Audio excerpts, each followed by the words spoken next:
any questions? You have a fairly thin floor. 3/8 of an inch is what I've just got. So you don't trim it? No. In fact, this one's not going to collapse, and I'll show you. I do all my trimming and everything from the outside and just lift it up and I'm done. Okay. Sometimes if I'm going to keep them as a vessel, 90% of the time though, and what I do is I take them, I lay them on their side and alter. I never, that's, that's just part of the process.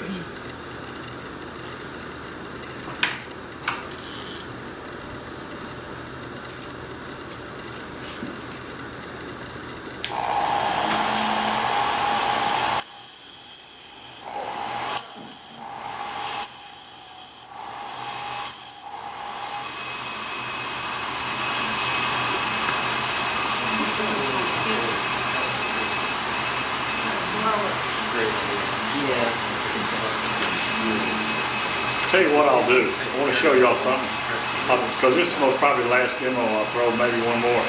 But I'll show you. I'll try to do it. No, I won't. Can't do everything. I'll just do what I said I was going to do.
See how the pot's beginning to shake a little bit? It's because it's so thin right now. I'm really pushing as far as the amount of pressure I can put on there. And so that's kind of like my regulator. That tells me that I need to back off a bit and go to another. Same clay? Yeah, yes, all the throwing today be with the Solate system. I was telling Peter yesterday when I threw his clay, he has a lot of grog and really heavy things in his clay. Find out, search out around this area or where they sell cinder blocks. Find out where the concrete cinder blocks are made. And normally in the South they use an earthenware aggregate to make the particles of clay. Then they mix it with cement and they get in it. That's what they make the block out of.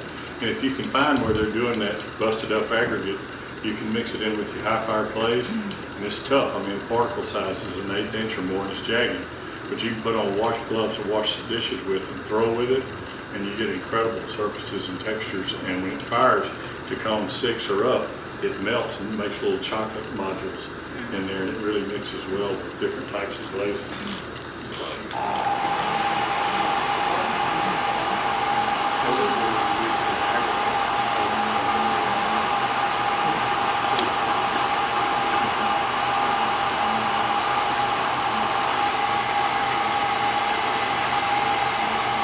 See how it's getting an attitude right there.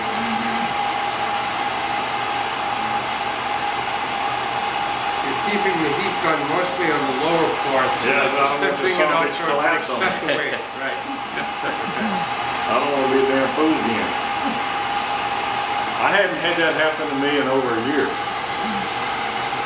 One time I was in Houston and I drank too much beer and I was under the gun. These people said, all right, we came here to throw, we're going to throw it. And my buddy Don's right next to me, and he's just wearing me out. Boy, you can't throw, goddamn, what's wrong with you, you know? Then I got intimidated. I couldn't throw. I just gave up. I told everybody, I promise you tomorrow I'll be all right. That was the most embarrassing moment I ever had when it came to throwing. I will say, Dan Hammond and a couple of people in the Dallas area being that I was self-taught. See, there's an air bubble right there. They invited me to the show, and I was so proud. That to me was like, okay, I was invited. I didn't have to be juried in. I wanted to do some really good work. And I was throwing big pots, and they were real thin. And I didn't even know it, really. And I walked up behind them, and I got the best compliment I'd ever gotten in my life. They were talking to each other. And one leaned over to the other, and he said, "Where did that son of a bitch learn to throw like that?" And I just turned around real quiet, and I left the whole thing. They didn't stay for the rest of the whole thing. But that, to me, was just accolades as far as to hear honestly what somebody felt. And I went back and I made sure I never lost it. I started going from there. And I didn't have any sense of design on the surface. And so all I needed to do was Sagger fire them, get them jet black, and burnish them and do things like that. So, anyway, it's been a long road, and it's fun.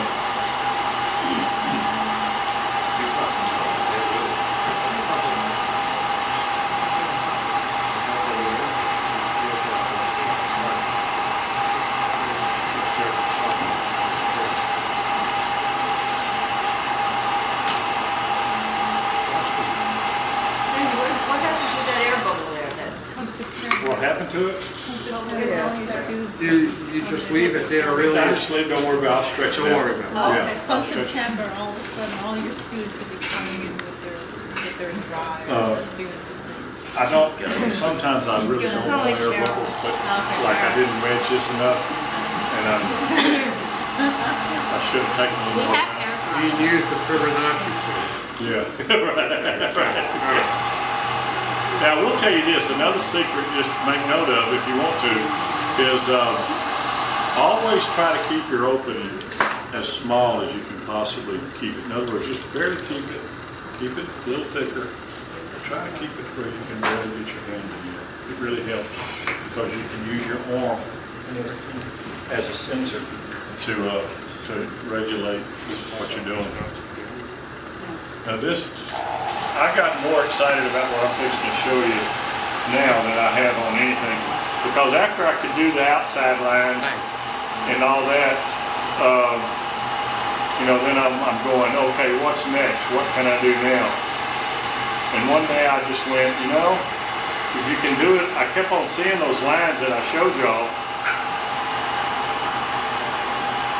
on the inside, and I wanted to get them on the outside.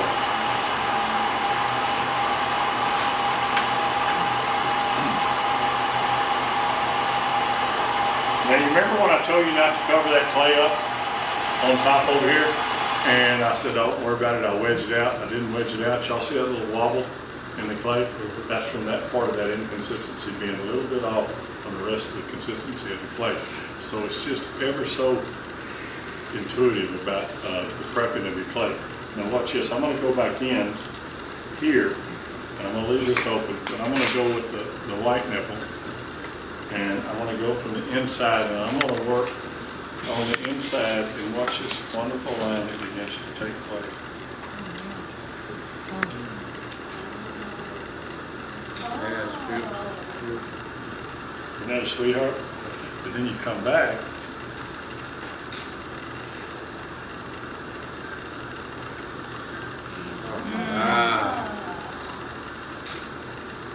and it just, then you're going, holy